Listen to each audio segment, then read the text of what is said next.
आदरणीय मंच और मैं मेरे गुरुजी बैठे हुए हैं मनोज सोडिया जी, उनको मैं वंदन करना चाहता हूं, जिनकी वजह से आज मैं हूं।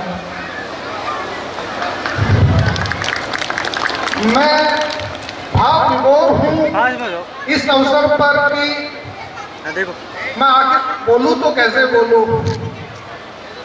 मैं धन्यवाद देना चाहूंगा। जो बोए हैं वो मेरे सर ने बोए हैं, जो आज मेरे सामने उपस्थित है।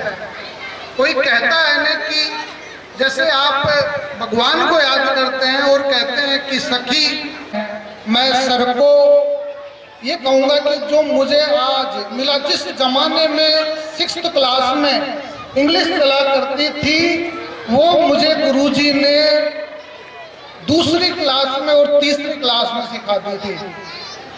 इन गुरुजी को मैं कैसे भूलूं कि जो लोग आज 12th तक पढ़ लेते हैं वो तब भी इंग्लिश और हिंदी के भाषिक योग्यता को नहीं जान पाते, वो मुझे 5वीं में सिखा दिया था।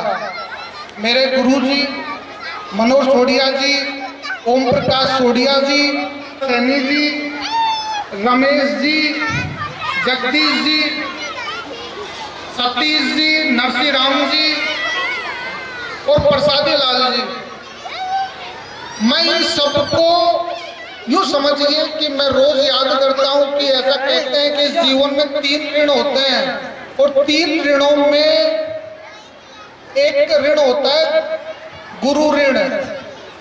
वो गुरु ऋण मैं चुकाने का प्रयास कर रहा हूं, क्योंकि लोग मुझे प्रशासक के रूप में नहीं जानते, लोग मुझे अब शिक्षक के रूप में जानते हैं। इस बात को जैसा प्रकाश भाई ने बोला, और मेरे 2 बड़े भी साथ बैठे हुए हैं, हेमंत और खेम सिंह। हेमंत तो मेरी पहली क्लास से मेरे साथ में था और हमने स्कूली शिक्षा बिना कॉलेज के ज्ञान लिया है।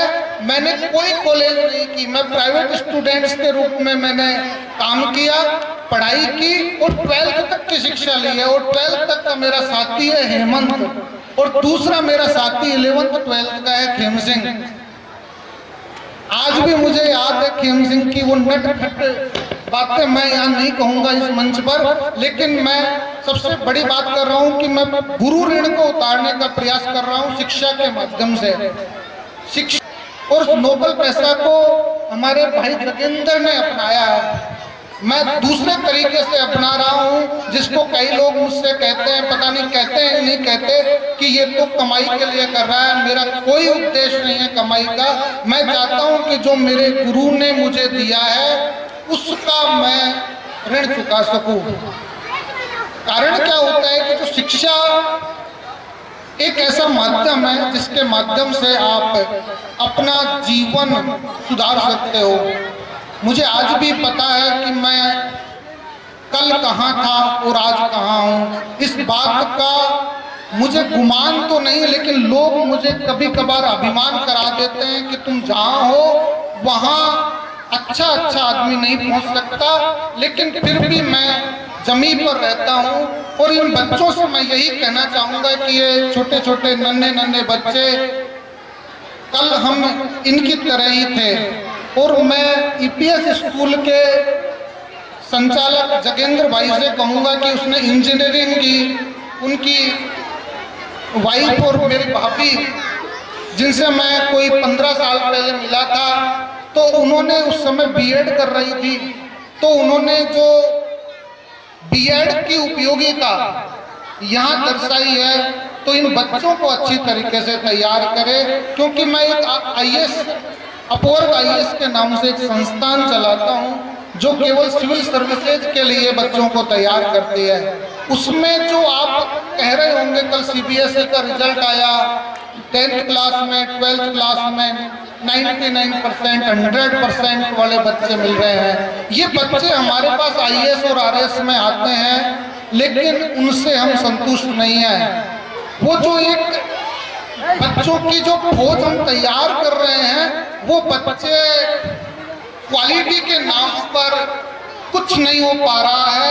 इसलिए मैं कहूँगा कि आप शिक्षा में गुणवत्ता लाइए, क्योंकि मैंने भी बीएड किया है और बीएड के आधार पर मैं ये बता सकता हूँ कि बच्चा केवल ज्ञान रखता है, समझ नहीं रखता।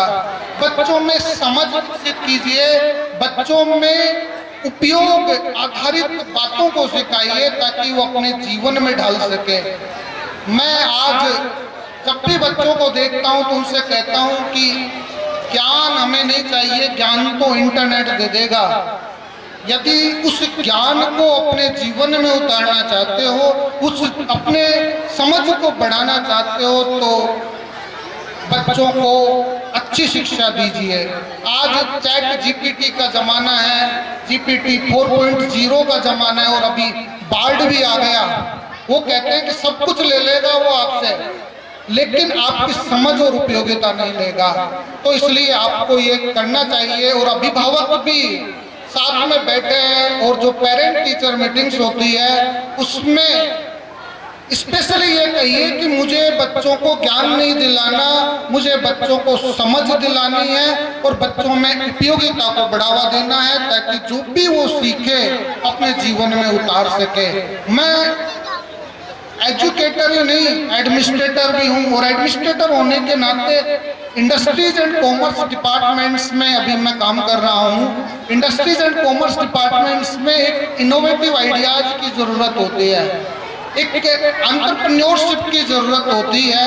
वो एंटरप्रेन्योरशिप तभी आ सकती है जब आप बच्चों को अच्छी शिक्षा देंगे। कारण क्या है कि हम जो ज्ञानाधारित शिक्षा, जो नॉलेज बेस्ड सोसाइटी का निर्माण कर रहे हैं, वो सोसाइटी देश का फायदा नहीं कर सकती, देश का भविष्य नहीं सुधार सकती। आपको यदि कोई इनोवेटिव आइडियाज हैं, कोई शोध एंड डेवलपमेंट से जुड़े हुए कामकाज आप करते हैं, तो आप बहुत बेहतरीन काम कर सकते हैं। आप देश और समाज के विकास में बहुत बड़ा योगदान दे सकते हैं। तो मैं तो ये चाहूंगा कि आप अपने बच्चों में एक ऐसा हुनर विकसित कीजिए कि बच्चे जहां भी जाए झंडा गाड़ के आए। लोग कहते हैं कि कल 2003 में मैंने 12th किया, 2001 में 10th किया, 2003 के बाद में मैं गर्भ में चला गया और किसी को नहीं मिला, 3 साल बाद मिला। 2006 में जब मैंने बीए किया प्राइवेट स्टूडेंट्स के रूप में, 3 साल किसी ने मुझे नहीं देखा, बसवा वालों ने, जो भी एक तो मेरे संगी साथी थे वही मुझे देख पाते थे। बाकी जो मैंने गर्भ में रहकर जो अध्ययन किया, उस अध्ययन का नतीजा आज ये था कि मैंने जब बीए कर रहा था तो ही मैंने आरएस का इंटरव्यू दे दिया था और कोई मेरा आरएस की तैयारी का कोई विजन नहीं था। मैं केवल और केवल आईएएस बनना चाहता था, लेकिन ईश्वर को और ही कुछ मंजूर था। जब मैं बीए कर रहा था तभी आरएस की वैकेंसी आ गई और आरएस की वैकेंसी आकर मुझे आरएस का फॉर्म भरना पड़ा और प्रीलिम्स हुई, मेंस हुआ, इंटरव्यू में डायरेक्ट देकर आ गया। उस समय के आरपीएससी के चेयरमैन थे सीआर चौधरी, जो बाद में जाकर केंद्र में मंत्री भी बने। ये आरपीएससी में कोई, मैं किसी से कहता हूँ तो कहते हैं कि लोग फॉर्मल बातें नहीं होती, इनफॉर्मल बातें नहीं होती।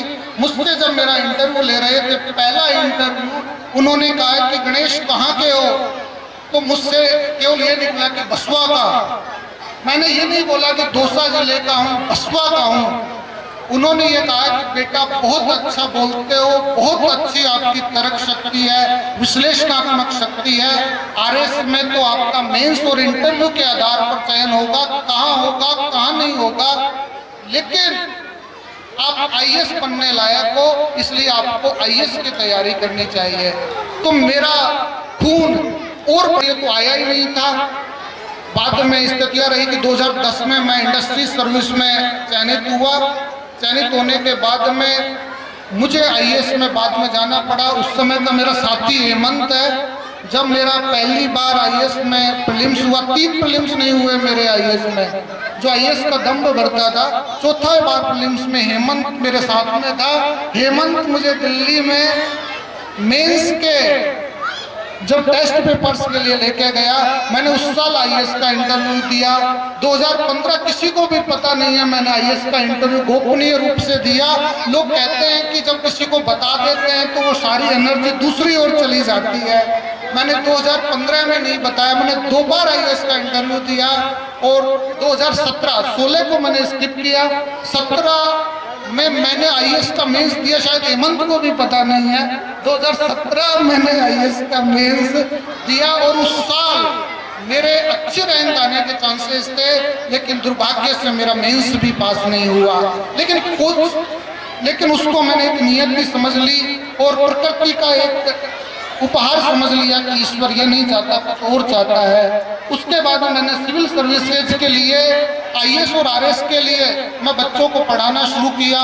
शुरुआत में विभागीय समस्याएं भी खूब आई, तो मैंने कहा कि साहब मैं पैसे कमाने के लिए नहीं करता, मैं केवल और केवल बच्चों को अच्छी शिक्षा के लिए, बच्चों को एक अच्छा एडमिनिस्ट्रेटर बनाने के लिए मैं कामकाज कर रहा हूँ। और मैं तो यही चाहूँगा सभी को ही कि बच्चों में नैतिकता की, सदाचार की बातें उनको सिखाइए, ताकि कल कोई गलत काम भी करे तो सबसे पहले ये सोचे कि मैं ये गलत काम क्यों कर रहा हूँ।